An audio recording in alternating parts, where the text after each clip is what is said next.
रौनकपुर नाम का एक शहर में राजा रौनक सिंह का राज हुआ करता था।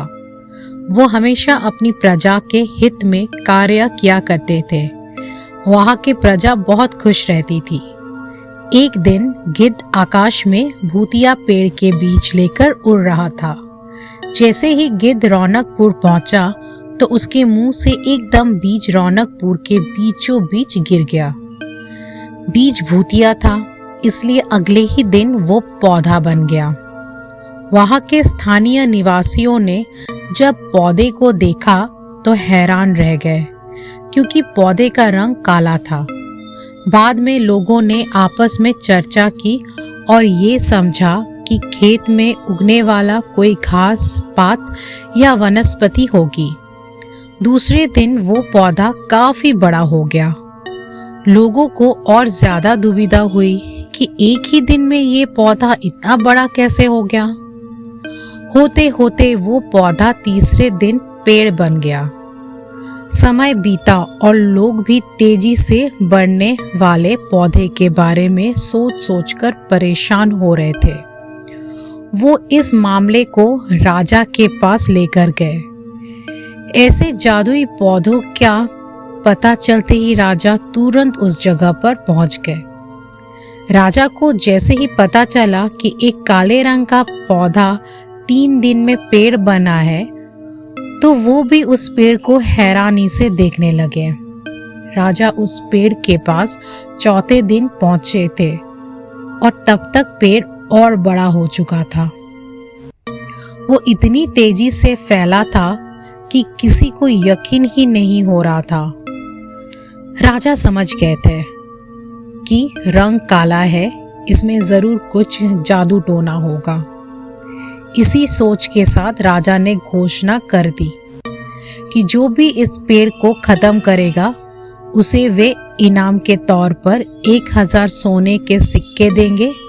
यही नहीं, राजा ने ये तक कहा कि पेड़ को खत्म करने वाला व्यक्ति मेरी मृत्यु के बाद मेरी राजगद्दी पाने का हकदार भी बनेगा। इतनी बड़ी घोषणा सुनने के बाद हर कोई पेड़ खत्म करने के लिए अपना दिमाग लगाने लगा। राजा के सारे चतुर मंत्रियों ने भी तरकीब लगाई, लेकिन पेड़ को कोई भी नष्ट नहीं कर पाया। किसी ने पेड़ के आसपास आग लगवाई तो एक मंत्री ने उस भूतिया पेड़ को हाथियों तक से खिंचवाया, लेकिन पेड़ को कुछ भी ना हुआ। अब लोगों के मन में डर बैठ गया और उन्हें लगा कि पक्का ये ऐसा वैसा नहीं बल्कि भूतिया पेड़ है। तभी उस गांव में एक समझदार व्यक्ति को राजा की घोषणा का पता लगा। जानकारी मिलते ही वे अपने गुरु के पास भूतिया पेड़ से जुड़े रहस्य को जानने के लिए पहुंच गया। गुरुजी ने अपनी ध्यान की शक्ति को एकत्र करके देखा और उससे पूछा, क्या तुम पेड़ को खत्म करना चाहते हो? समझदार व्यक्ति ने जवाब दिया, हाँ गुरुजी, सब उससे परेशान हैं। गुरुजी ने बताया कि उसे खत्म करने का एक ही तरीका है। इसके लिए तुम्हें उस पेड़ के आसपास नमक डालना होगा। इस तरकीब के बारे में जानते ही वो व्यक्ति तेजी से राजा के पास गया और कहा कि इस पेड़ के आसपास आपको नमक डलवाना होगा। ऐसा करने पर ही ये पेड़ खत्म होगा। राजा ने अपने सैनिकों को ठीक ऐसा ही करने को कहा। सैनिकों ने मिलकर पेड़ के चारों ओर खूब सारा नमक डाल दिया। नमक डालने के एक दिन बाद ही पेड़ का आकार कुछ कम हुआ। होते होते 5वें दिन तक पेड़ एकदम छोटा हो गया। उसके बाद गल कर वो गायब ही हो गया। उस व्यक्ति की तरकीब काम कर गई और राजा ने खुश होकर उसे इनाम की 1000 सोने के मोहर पहले दी।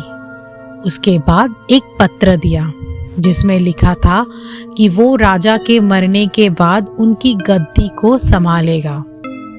वो समझदार व्यक्ति खुश होकर अपने घर चला गया। तो इस कहानी से हमें क्या सीख मिलती है दोस्तों? ऐसी कोई मुसीबत नहीं होती जिसका समाधान ना किया जा सके।